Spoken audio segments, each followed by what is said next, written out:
Okay, once again, welcome all students. Now, this is the eighth part of prepositions. अब प्यारे बच्चों, इसमें इस preposition में हम लोग पढ़ेंगे one word different prepositions. One word different prepositions. Okay student, that's a very very important है. ये किसी भी कंपटीशन के लिए भी बहुत ही अधिक इम्पोर्टेंस अपने आप में ये बहुत अधिक महत्व रखता है. तो इसमें हम लोग सबसे पहला वर्ड देखेंगे apply. Okay students, apply apply जिसका मतलब होता है आवेदन करना. जी हाँ, इसका दो यूज देखते हैं हम लोग. इसके साथ एक तो हमारा टू का इस्तेमाल होता है, प्रीपोजिशन टू, और एक प्रीपोजिशन फोर का भी इस्तेमाल होता है. लेकिन टू का इस्तेमाल अ पर्सन के साथ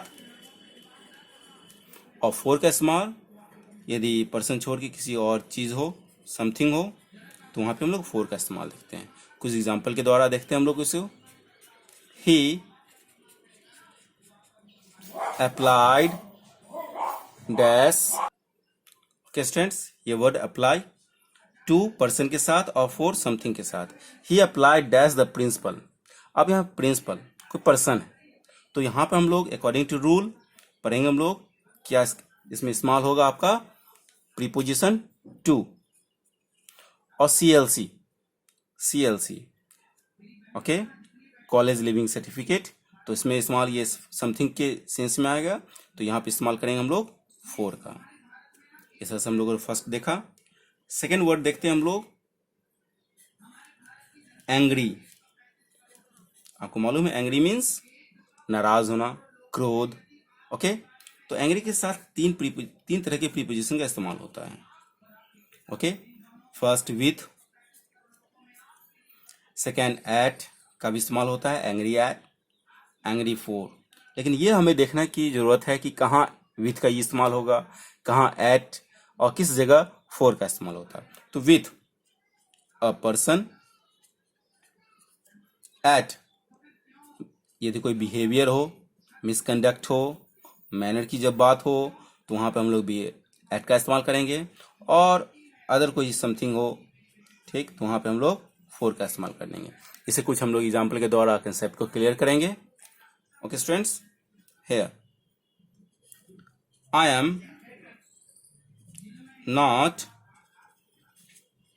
angry dash you. Okay, she is angry dash your misconduct. Okay, he is angry dash me dash breaking the promise. Okay students, अब अकॉर्डिंग टू रूल जब पर्सन की बात हो तो विथ का इस्तेमाल करें. तो यू दैट्स अ पर्सन, तो यहाँ पे इस्तेमाल करेंगे एंग्री विथ यू. अब जब कोई बिहेवियर की बात हो, मिसकंडक्ट क्या है, बिहेवियर है, योर मिसकंडक्ट, तो यहाँ पे इस्तेमाल करेंगे हम लोग एट का. और जब यहाँ पर ये पर्सन है तो इस्तेमाल करेंगे हम लोग विथ का. और ब्रेकिंग द प्रॉमिस समथिंग में आएगा, तो यहाँ पे इस्तेमाल करेंगे हम लोग फोर का. ओके स्टूडेंट्स, तो हम लोगों ने आज देखा दो, अप्लाई और एंग्री. अब नेक्स्ट देखते हैं हम लोग. ओके स्टूडेंट्स, थर्ड देखते हैं हम लोग एग्री. जी हाँ, ये वर्ड बहुत ही कॉमन वर्ड है. एग्री होना मतलब सहमत होना, किसी बात पर राजी होना. तो इसके लिए भी दो तरह की प्रीपोजिशन का इस्तेमाल किया जाता है. एक प्रीपोजिशन के साथ विथ का इस्तेमाल होता है, जो कि अ पर्सन के साथ लगता है. ओके, और टू ये प्रीपोजिशन है जो समथिंग के साथ, समथिंग मतलब कोई अदर चीज. ओके, कुछ एग्जांपल के द्वारा कंसेप्ट को हम लोग क्लियर करेंगे. I agree dash you. Okay, he agreed dash my proposal, dash my proposal. तो जैसा कि रूल्स में था कि पर्सन हो तो वहाँ पर आई एग्री, ये पर्सन है तो विथ का इस्तेमाल करेंगे, और something my proposal that's not a person, तो यहाँ पे हम लोग इस्तेमाल करेंगे I agree to. Okay students, तो थर्ड नंबर हम लोग देखते हैं। Fourth number agreement.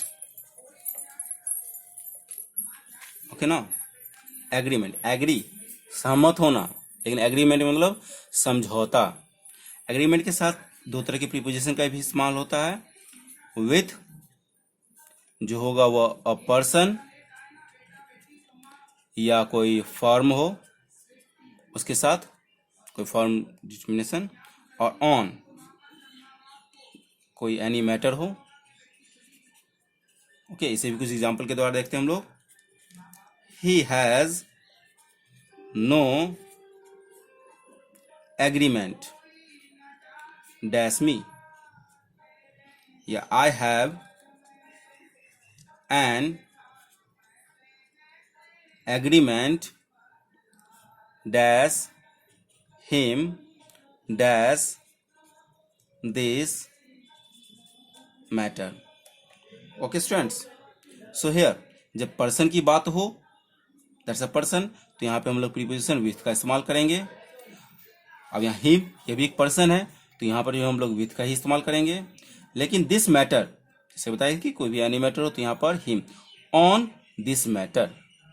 Okay students, तो हम लोगों ने एग्री भी देखा, एग्रीमेंट भी देखा, इससे पहले हम लोगों ने अप्लाई देखा, एंग्री देखा। ओके, तो इसके बाद हम लोग लास्ट और देखते हैं। ओके स्टूडेंट्स, एक वर्ड और देखते हैं हम लोग, बॉर्न। बॉर्न का मतलब मालूम है पैदा हुआ। तो इसके साथ जो प्रीपोजिशन का जो इस्तेमाल होता है वो तीन तरह के प्रीपोजिशन का इस्तेमाल देखने को मिला है। फर्स्ट एट, सेकंड कहीं कहीं पे इनका भी इस्तेमाल होता है, और किसी किसी जगह ऑफ का भी इस्तेमाल होता है। तो हमें इसे देखेंगे। एट का जो इस्तेमाल है वह जब अ स्मॉल प्लेस हो, जो कोई छोटी जगह के बारे में बात हो, इनका इस्तेमाल हम लोग इससे पहले भी देख चुके हैं। अ बिग प्लेस हो, और ऑफ का इस्तेमाल जो है अ पर्सन। ठीक, इसे समझने के लिए हम लोग कुछ एग्जाम्पल का इस्तेमाल करते हैं। Okay, for example, Gandhi ji was born dash Porbandar. Okay now एक एग्जांपल और, she was born dash London. और third, he was born dash a European mother. Okay students, तो गांधी जी वाज बॉर्न पोरबंदर। पोरबंदर मालूम है एक छोटा सा जगह गुजरात का है। तो जहाँ पे स्मॉल प्लेस हो तो वहाँ पे किसका इस्तेमाल करते हैं हम लोग, एट। बॉर्न एट लंदन, एक बहुत बड़ा जगह है लंदन, तो वहाँ पे हम लोग बॉर्न इनका इस्तेमाल करेंगे। Okay, she was born a European mother. Okay student, a European mother, तो यहाँ पे कोई पर्सन है तो यहाँ पे इस्तेमाल करेंगे he was born of a European mother. Okay students, इस तरह से हम लोग बहुत सारे वर्ड्स हैं जो हमारी डेली लाइफ में जो इस्तेमाल होते हैं उसका इस्तेमाल करना सीखेंगे। तो आज हम लोगों ने 5 ये देखा, और यूज़ ऑफ फॉर और सिंस का भी इस्तेमाल देखा, यूज़ ऑफ बिफोर और इन फ्रंट ऑफ का भी इस्तेमाल देखा। ओके स्टूडेंट्स, तो सभी बच्चे इसे नोट डाउन कर लेंगे, क्योंकि ये प्रीपोजिशंस जो चैप्टर है वो अभी से लेकर कंटिन्यूअस, आप जब तक पढ़ाई करोगे, किसी भी कंपटीशन में हो, किसी भी क्लास में हो, आपको इससे रिलेटेड क्वेश्चंस पूछेंगे ही पूछे जाते हैं। ओके, सो आप किसी भी तरह का कोई भी कंसेप्ट यदि क्लियर ना हो तो आप कमेंट बॉक्स में ज़रूर अपना नाम देंगे। ठीक, और जो बच्चे इसे देखेंगे अपना नाम और क्लास वो मेंशन जरूर करेंगे। Okay, thanks.